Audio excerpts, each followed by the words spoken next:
موجود ہے بلال کیانی صاحب، minister of state for finance and railways. بہت شکریہ بلال آپ کا آنے کا. ذرا پولیٹیکل بات کرنی، لیکن میں پہلے ایک خبر میں ناظرین کو کہا تھا شیئر کر دوں. میں نے آپ کو پروگرام کے شروع میں کہا تھا کہ خبر ہے 27ویں امینڈمنٹ کی، اور وہ اس لیے آج میں آپ سے شیئر کر رہا ہوں کہ کل سپریم کورٹ بار ایسوسیشن کا الیکشن بھی ہے، پھر آنے والے دوسری بارز ہیں، اور اس کے بعد ایکسپیکٹڈ ہے کہ جب بارز ہو جائیں اور اگر گورنمنٹ وہ جیت جاتی ہے الیکشنز جو ایکسپیکٹڈ ہے، تو پھر 27ویں امینڈمنٹ کی بات ہوگی. ہم نے آپ سے پہلے بھی کافی ڈیٹیلز دی تھی، لیکن ایک ڈیٹیل میں آپ سے بلا خوف خطر آج شیئر کر رہا ہوں کہ جو ایک فیصلہ ہو گیا اور وہ بڑا امپورٹنٹ ہے. وہ ہے آرٹیکل 200 میں 200 کے اندر ایک امینڈمنٹ. آرٹیکل 200 کی وہ شق ہے آئین کی جس کے مطابق پریزیڈنٹ صاحب ججز کا، ہائی کورٹ کے ججز کا کہیں بھی ٹرانسفر کر سکتے ہیں، ایک ہائی کورٹ سے دوسرے ہائی کورٹ. لیکن موجودہ شق کے اندر یہ شرط ہے کہ جو جج جس کا ٹرانسفر ہونا ہو وہ اس کی رضامندی شامل ہوگی. میری اطلاع یہ ہے کہ یہ فیصلہ ہو گیا کہ اب یہ امینڈمنٹ ہوگی کہ ججز کا ٹرانسفر ہو پائے گا، اس میں جج کی رضامندی نہیں ہوگی. تو اگر وہ جج ایک ٹرانسفر ہوتے ہیں اور ان کو اس پہ اعتراض ہے تو ان کے پاس دو ہی آپشن ہے، یا نوکری جوائن کریں یا چھوڑ دیں. یہ ہیز نو آپشن اس وقت نہیں ہے.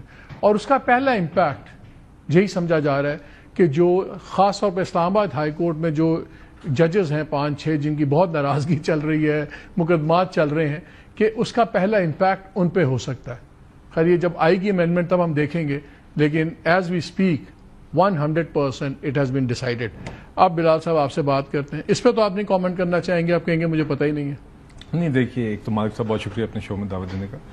دیکھیے میرے علم میں تو یہ بھی کوئی ترمیم کا ارادہ نہیں ہے، مگر دیکھیے آئین ہوتا بھی تو آپ نے نہیں بتانا تھا. نہیں دیکھیے آئین ہو، قوانین ہو، دے آر ایوالونگ تھنگس، اور ہمیشہ اس میں بہتری کی بھی گنجائش ہوتی ہے، اور ہمیشہ وقت کی ضرورت کے مطابق اس کو پیپل پرسن اسپیسیفک قوانین سے پرہیز کرنا چاہیے. دیکھیے وہ تو جب کوئی قانون آئے گا تو اس کے اوپر یا کوئی ترمیم آئے گی یا پرپوز ہوگی جہاں سے حکومت کی طرف سے، پرائیویٹ ممبر کی طرف سے، اس کا ایک پروسیس ہے، تو ہم اس پہ تبصرہ کریں گے.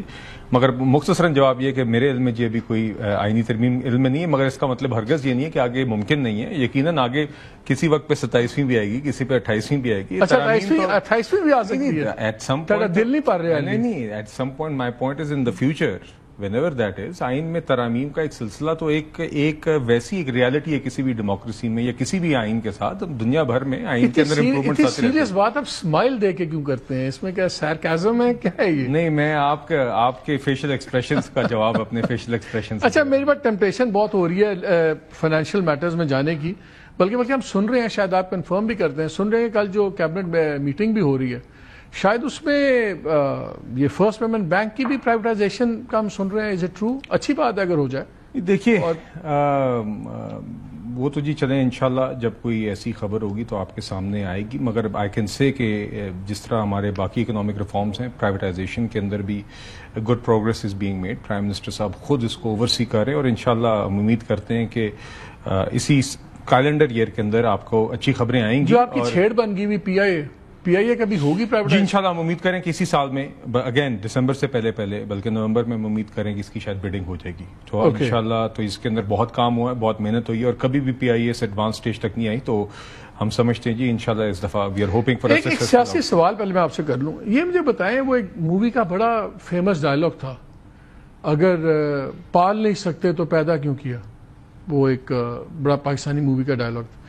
یہ جب آپ کچھ کر نہیں سکتے تو پھر آپ چھیڑ خانی کیوں کرتے ہیں؟ یہ پشاور کے اندر وہ گورنر صاحب کہتے ہیں مجھے استعفیٰ نہیں ملا، پھر جناب 2 دن لٹکا رہے ہیں.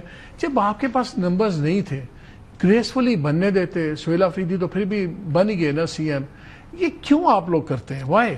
نہیں دیکھیے مالک صاحب، بات یہ ہے کہ وہاں پہ تو جو میں نے دیکھا ہے، بات تو یہ تھی کہ جو بھی کوئی اترے یا بنے وہ ایک پروسیجر کے تحت بنے. ایک استعفیٰ تھا، وہ ایکسیپٹ ہو جاتا یا اس کے 1-2 دن دے دیتے، اور اگر اس کی ایکسیپٹنس ہو جاتی اس کے بعد اگر الیکشن ہو جاتا تو شاید بہتر ماحول میں ہو جاتا. بہرحال دیکھیے اس سے ہمیں کوئی ایشو نہیں ہے کہ جس کے پاس اسٹرینتھ ہو، اگر وہ اس کے پاس بندے پورے ہوں تو وہ الیکٹ کر لے. مگر میرے خیال سے جس چیز کے اوپر ہم سب کو ایک حق یا اوپینین دینے کا ایک حق ہے، اور بلکہ ہمارا کام ہے، وہ یہ ہے کہ یہ اس معیار کو تو ہم ضرور ڈسکس کر سکتے ہیں. دیکھیے پہلے علی امین گنڈا پور صاحب کے اوپر ہم نے یہاں پہ بات کی, میں نے آپ کے سامنے بہت دفعہ تنقید کی. تنقید کس بات پر کی؟ تنقید اس بات پر کی کہ ان کے دور کے اندر ہم نے ایک دفعہ بھی یہ نہیں سنا کہ وہ عوام کے لیے کیا کر رہے ہیں یا سروس ڈیلیوری میں کیا کر رہے ہیں, یا اڈیالہ سے کبھی ان سے پوچھا گیا ہو کہ یار آپ پرفارمنس مجھے اپنی بتاؤ, یا فلانے شعبے کے اندر ہیلتھ ایجوکیشن میں ڈیولپمنٹ میں آپ کیا کام کر رہے ہیں. وہ سوال وہ کبھی گفتگو ہی نہیں ہوئی, اور ان کا معیار صرف یہ بنایا گیا کہ آپ کس طرح ریاست سے ٹکر سکتے ہیں